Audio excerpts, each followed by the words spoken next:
Welcome to All Things Keto.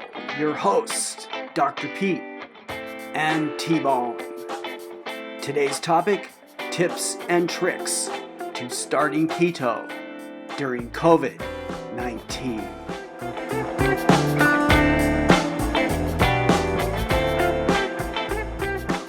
Hey Dad, how's it going? Hey T-Bone, how are you? I'm really missing you guys though. Like our weekly dinners that we were doing, the social distancing thing has been a little I think mentally challenging just because of number one, everyone's normalcy is out of whack right now. But I think I kind of just we wanted to put together a video just so for our viewers, because it seemed like a lot of questions that came up were kind of how do we stay keto while in quarantine, especially because a lot of the stores are out of stock, right? And it seems to be on certain days that they really get out of stock. And I know, like we talked about before, that your side of town, there seems to be a lot of stuff on the shelves that's different from what's on the shelves on my side of town. We live 20 minutes apart. So I don't know, what have you been doing to stay keto during this time? Have you found any challenges? Well, so now that we're into this isolation thing for at least a week, two weeks here in Arizona, something like that, and the fact that we're so behind in testing, and we're seeing this pretty steep rise in cases now. Yeah, it's nerve-wracking because every time you think about going shopping, you have to be willing to go out there and put yourself in a place where there's a lot of people. And so I'm finding that very stressful, actually. Strategies.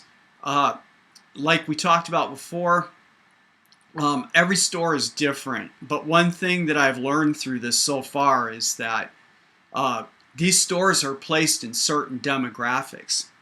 So I'm shopping right now in a Fry's that's pretty close to my house, at a Sprouts that's not too far away, and then we make a trip over to another cluster of stores where there's a Fry's, there's Trader Joe's, and there's Whole Foods. And as inconvenient as it is, basically we've been going, we go into a certain store and we look and see what they have, and you're not going to be able to get everything that you want there. And so you've got to be willing to make some trips out to other stores until you can get what you need. And then my strategy is when we do that trip, because you don't want to be doing this every day, we usually buy about a week's worth of food.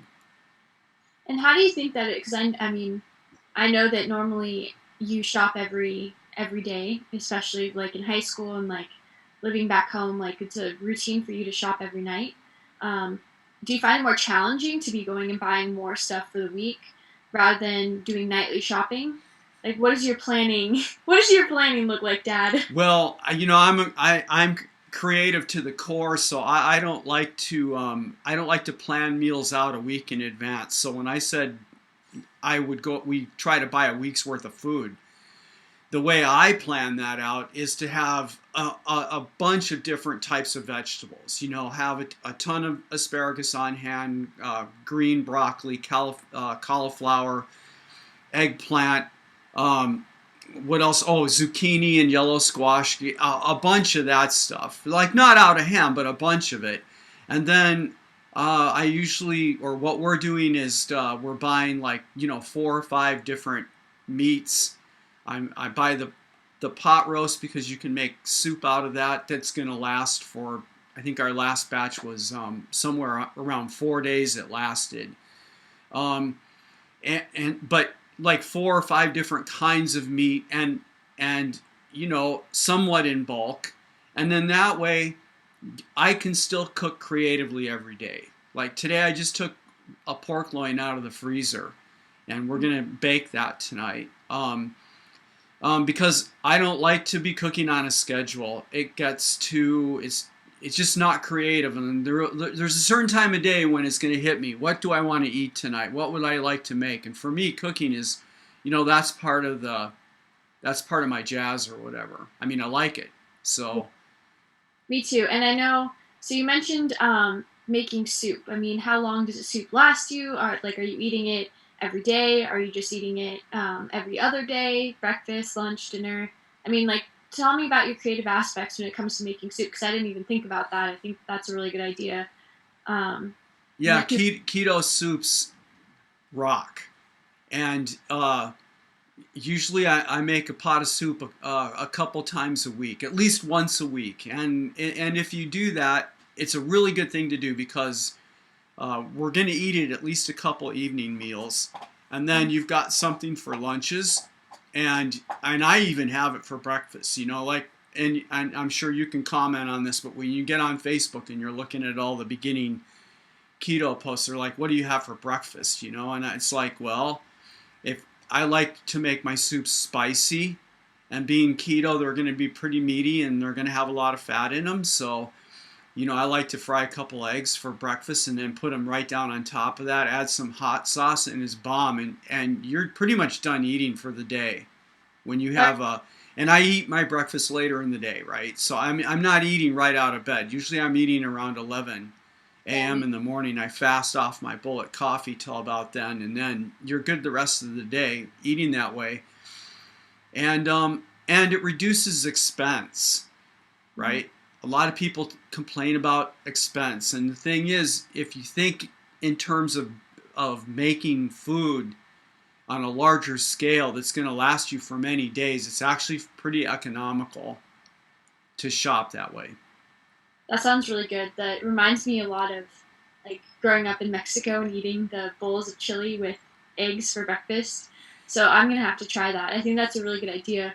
I think one thing too that I've noticed is when you go into the grocery stores, like where I'm at, especially because I'm in Tempe, like around a lot of college students, and as you know, like I think health and fitness and stuff is really, especially with universities and stuff, is really like ramping up. So when I go shopping, I realize like all the meat's gone, all the eggs are gone, all the cheese is gone, all the heavy cream is gone. Stuff that's really important to stay keto.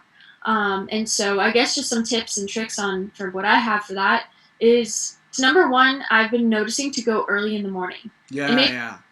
and for where I'm at, it works, right? Because I'm in Tempe. What college student? I mean, it's been almost 2 years since I was in college, but my ass was not getting up at 8 o'clock in the morning to go shopping, So for me, it's beneficial because where my demographics, like around me, is I can hit Target at 8 a.m. and I can, get in line for some Lysol spray, maybe some TP, and also be able to get my eggs and my heavy cream and my cheese and stuff.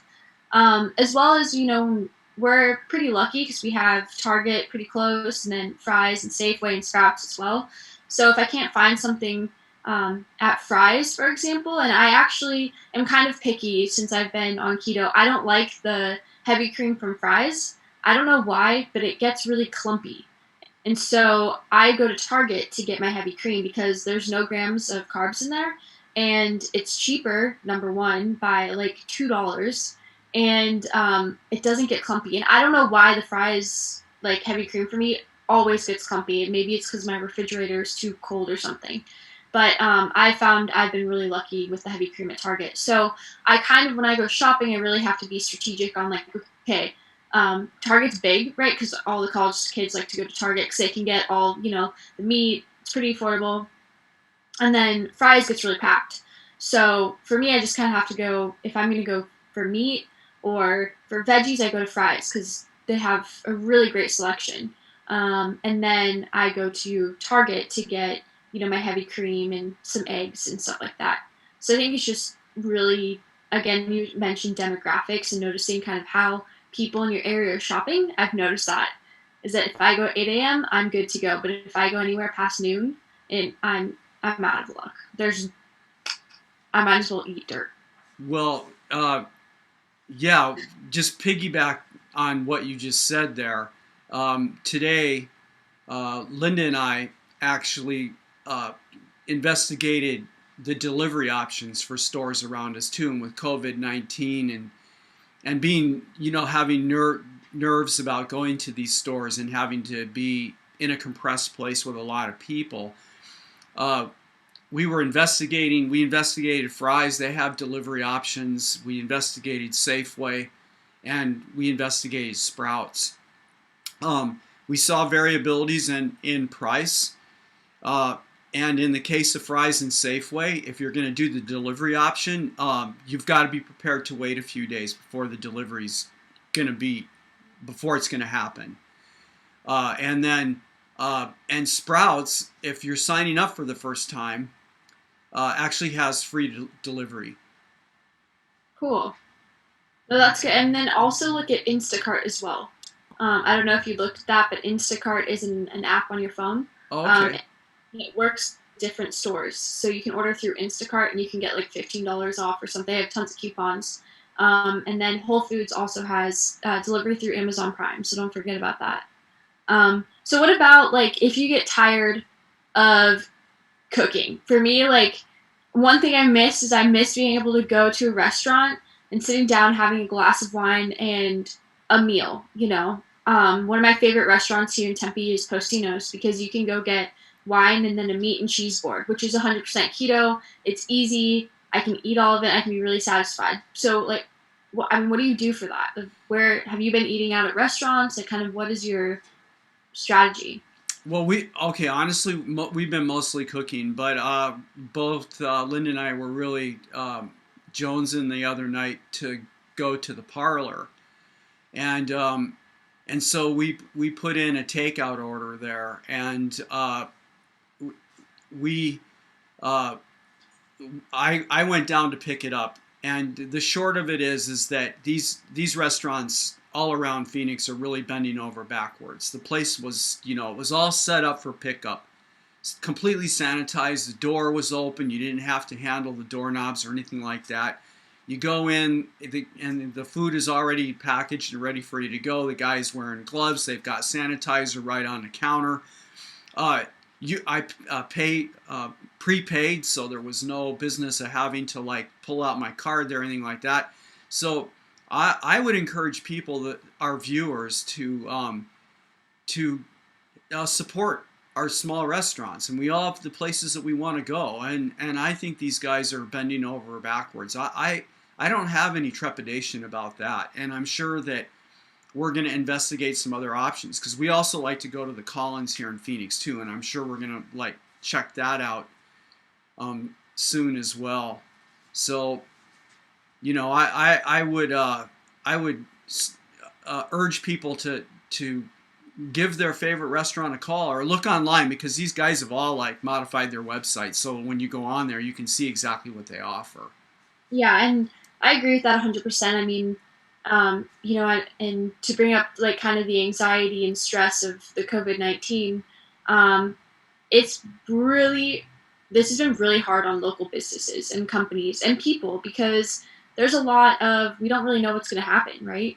I know for me, I'm suffering from anxiety the way that I do. It's really stressful to kind of, not to have so much variability. You just don't know what's going to happen. And so with that, I think it's important to continue to eat keto, to support the local businesses, because there's businesses that aren't going to be able to come back from this. And so that's one thing Austin and I try and do, is order out at least once or twice a week, just so we're still helping the local community. And when you're kind of doing that, it really decreases your anxiety as well, because I mean, for me anyway, it's, I get to support, which, I'm not able to sit down and just my favorite restaurant, but I can order from my favorite restaurant, which means I'm supporting the local community. I'm and able it kind of feels normal. Kind of feels normal. For me, I kind of like it because, I mean, sometimes when I want to eat out anyway, I'd rather get it takeout and come eat it at home while watching a movie. I've always been like that, though. I love eating dinner and watching a movie. I don't know, it's weird. But so for me, I really like that aspect. But I just think that, number one, don't stress about being able to eat keto. You can eat keto. You're just going to have to figure out a system that works for you and your surrounding neighborhood and how your store is working. Number two, eating out to your local restaurants. There's a lot of places that, again, as you just said, modified their menus that are, and keto's becoming so big. There's actually restaurants, if you tell them that you're keto, what's the best thing on the menu for you, they'll give you suggestions and options and pick it up. Eat at home, watch a movie, throw something on, and enjoy time with your loved ones. I think that for COVID-19, a huge thing is to keep some normalcy in your life, right? So I've been doing my daily workouts. I've actually done more workouts in a row since COVID-19 started than I had before COVID-19. So I feel really healthy. I feel really fit. I'm eating what I want to be eating, and I'm planning it out. And don't forget as well that there are places where you can, as you said, Instacart ordering online from like Fry's, Safeway, Sprouts, but there's also companies out there that will send you meat and veggie boxes, all from your like local communities. So there's just start doing research, and in the end too, it's you're getting good products and good meat. I mean, and good everything shipped to your house. So I don't think I think that strategically plan. Don't stress out about it. Which is something I have to tell myself. That was more to me than it was than it was to anyone else. And just to take a deep breath and navigate through it. Yeah, it couldn't be said any better. That was good. That was perfect. Perfect. All right. Well, of course, guys, if you have questions, comments, concerns, or just need someone to talk about, here within Ketonic Revolution, our goal is to support the local community, our community specifically, right? And so if you have a question or a comment, you don't really know how to navigate something, please reach out to us. Or if you just want to talk about how stressful maybe this is for you and your family, please reach out to us and we can help you and talk to you, because we are a community and we want to stand together and band together and get through this. At Ketonic Revolution at gmail.com. And Instagram at Ketonic Revolution.